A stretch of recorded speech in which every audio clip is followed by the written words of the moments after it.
에베소서 1장 11절 말씀 우리 함께 암송하겠습니다. 모든 일을 그의 뜻의 결정대로 역사하시는 이의 계획을 따라 우리가 예정을 입어 그 안에서 기업이 되었으니 아멘. 10월 29일 우리가 이 땅의 기업으로 우리 삶을 시작합니다.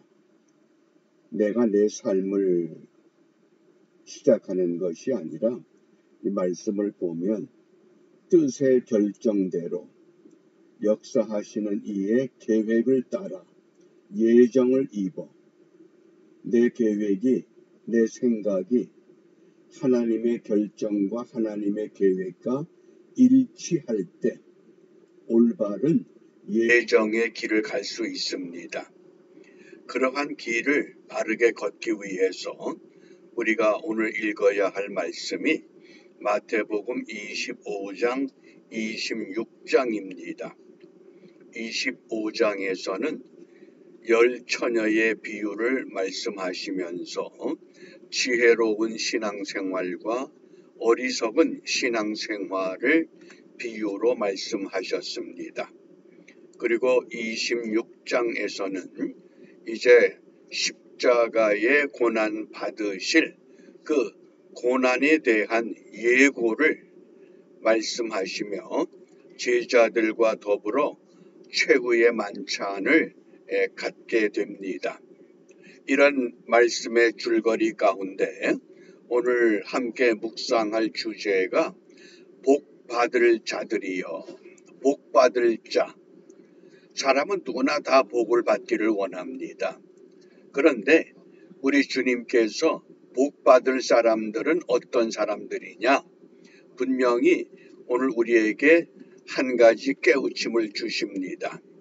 묵상의 주제가 있는 마태복음 25장 34절입니다.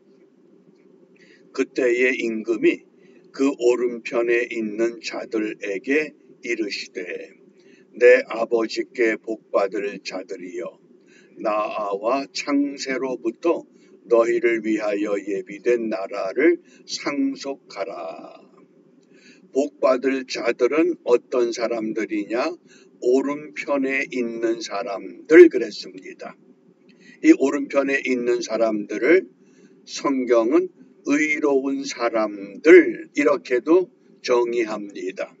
그러면 왼편에 있는 사람은 누구냐? 저주를 받은 사람들. 그래서 오른편에 있는 사람들, 복받은 사람들은 영생의 은혜로, 저주를 받은 왼편의 사람들은 영벌의 세계로 나누어질 것을 말씀하셨습니다. 그러면 복받을 사람들은 어떤 사람들이냐? 한마디로 말하면 약자 편에 서서 약자에게 도움을 주었던 사람들, 줄일 때 먹을 것을 주었고 목마를 때 마시게 하였고 나그네 되었을 때 영접하였고 병들었을 때 돌아보았고 옥에 갇혔을 때 와서 보았다고 말씀합니다. 그런데 이 오른편에 있는 양의 무리들, 의로운 사람들은 우리가 언제 주님께서, 선생님께서 목마를 때 물을 주었고 줄일 때 먹을 것을 주었고 우린 그렇게 한 적이 없습니다. 그러자 예수님께서 지극히 작은 자 하나에게 한 것이 곧 나에게 베푼 것이다. 무슨 뜻입니까? 사회적인 약자들 편에서 그들을 돌보는 것.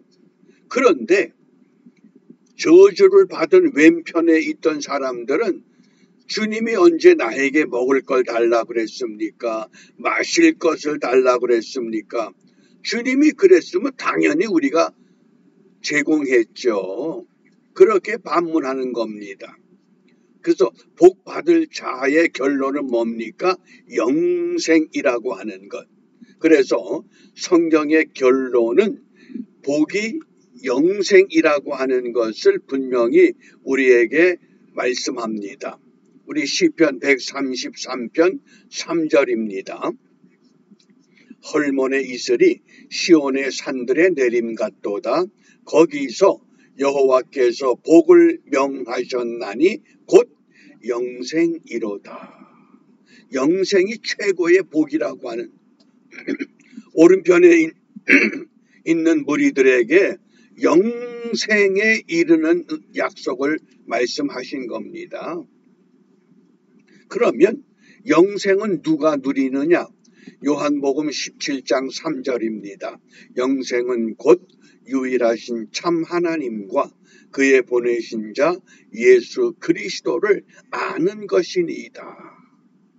영생은 하나님을 알고 예수 그리스도를 아는 것, 그것이 영생이라고 하는 겁니다. 그런데 이 간단한 진리, 이 간단한 가르침을 왜 따르지 못하고 왜 순종하지 못하는가? 왜 그럴까요? 그 예수님의 수제자였던 베드로를 통해서 우리가 그 원인을 찾을 수 있습니다. 베드로가 어떻게 과감하게 고백했습니까? 다른 사람들은 다 주님을 버리고 떠날지라도 나는 절대로 결단코 죽어도 주님을 버리지 않을 것이라는 호언장담했습니다. 그런데 곧 이어서 베드로의 우리가 초라한 모습을 곧 나의 모습으로, 우리의 모습으로 읽게 됩니다. 마태복음 26장 70절, 72절, 74절을 우리가 잘 읽어야 됩니다. 70절 말씀에 베드로가 모든 사람 앞에서 부인하여 가로되 나는 내 말하는 것이 무엇인지 알지 못하겠노라. 나 예수님 몰라. 처음에는 부인만 했습니다. 그 다음에 두 번째 72절에서는 베드로가 맹세하고 또 부인하여 가로되 내가 그 사람을 알지 못하노라. 처음에는 부인만 했습니다. 그런데 두 번째는 맹세하고 부인합니다. 그리고 세 번째 베드로가 저주하며 맹세하여 가로되 내가 그 사람을 알지 못하노라. 어떻습니까? 그렇게 호언장담하던 베드로였습니다. 그런데 부인합니다. 맹세하고 부인합니다. 저주하고 맹세하면서 나 알지 못해. 예수님의 수제자 베드로의 모습이 베드로에게만 국한된 것이 아니라 오늘 곧 나의 모습은 아니었겠는가? 그러면 왜 베드로가 이렇게 실패했습니까? 실패 원인이 무엇입니까? 무엇이 두려워서, 무엇이 겁이 나서 주와 함께 죽겠다고 호언장담했던 베드로, 그 이유를 마태복음 기자는 이렇게 우리에게 깨우침을 주십니다. 마태복음 26장 58절입니다.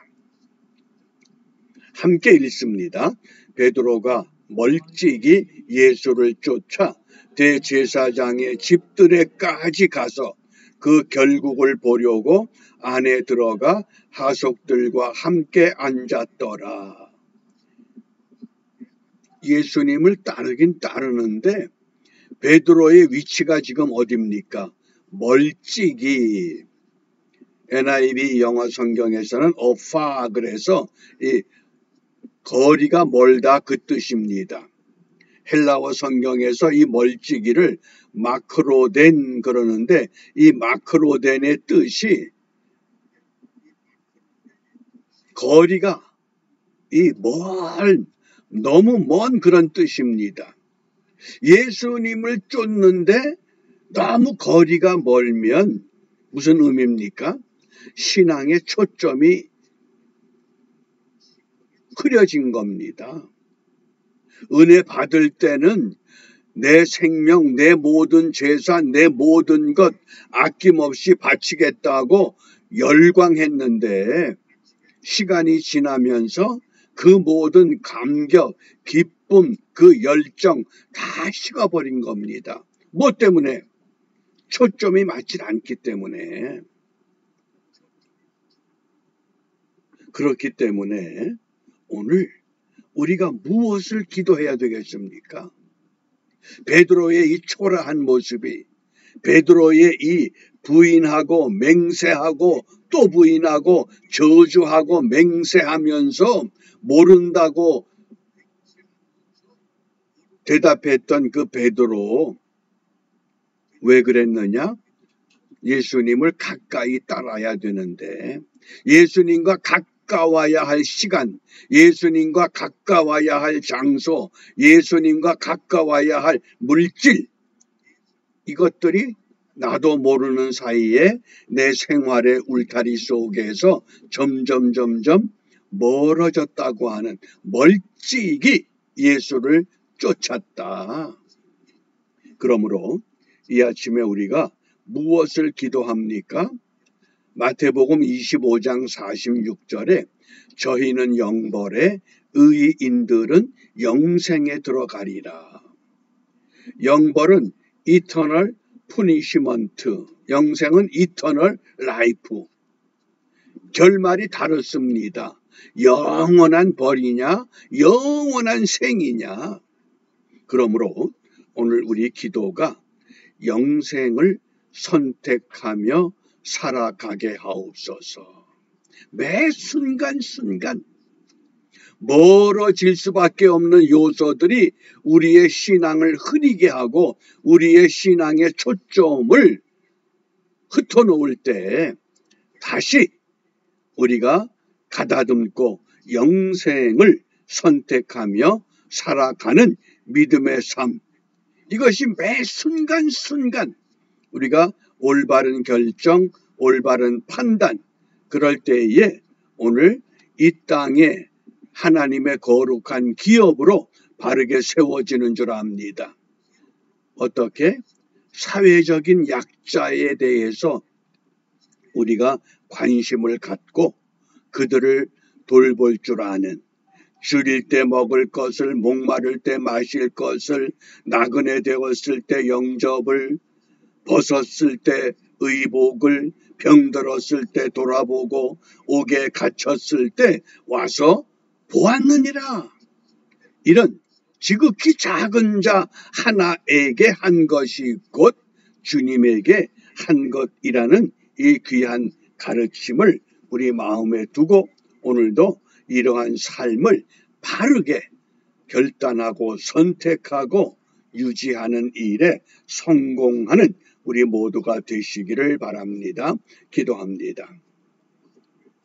은혜로우신 아버지 하나님, 10월 29일 또 한 날의 삶을 시작하며 저희들이 다시 한번 우리에게 약속된 복의 말씀이 어떤 것인가를 함께 나누었습니다.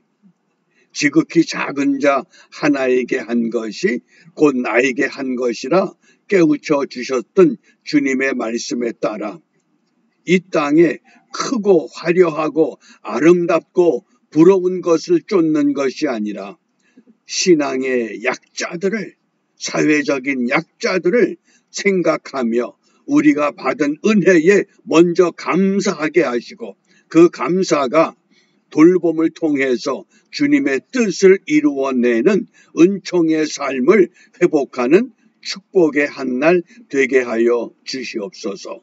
예수님 이름으로 기도합니다. 아멘.